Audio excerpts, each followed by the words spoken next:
Hey, Ricky, I wanted to, while we're at it today, just to take a minute before the GPC here to recognize the newest class of flight directors that was just announced yesterday.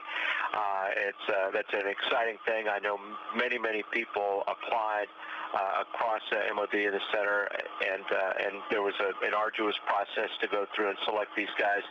But they finally selected the new group of 3 flight directors yesterday. I know the emails are flying around today, and big congratulations in order for Judd Freeling, who comes from the Odin world. The space station computer is transferred over to the shuttle world to work shuttle GPS, and has been with MOD since '97, if I have that right.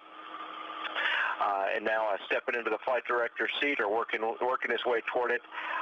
Tomas Gonzalez-Torres, an old friend of mine. He comes from the EVA world and was my lead EVA officer for my first flight and first 3 spacewalks on STS-121. The return to flight day is really huge and a lot of challenges, and big congratulations to Tomas. It's pretty awesome.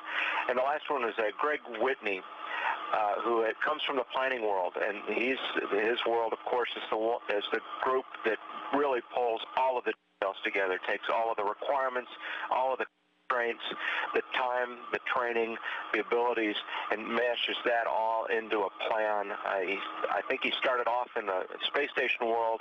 He also worked as an ops planner in space station, also worked as an FAO in the shuttle world, including being the lead FAO or flight activities officer for the final space shuttle flight, STS-135. And he had to rewrite the book in a lot of ways, working with a shuttle crew of just 4 people to do that.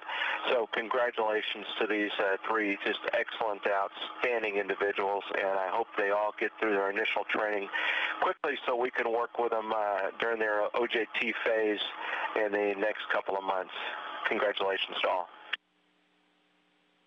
Thanks, Mike. Great words. Special folks and a big job, and we couldn't do it without them. Thanks. Oh, you bet. The astronauts are a dime a dozen. There's a lot fewer flight directors, and they're the ones that are really in the hot seat.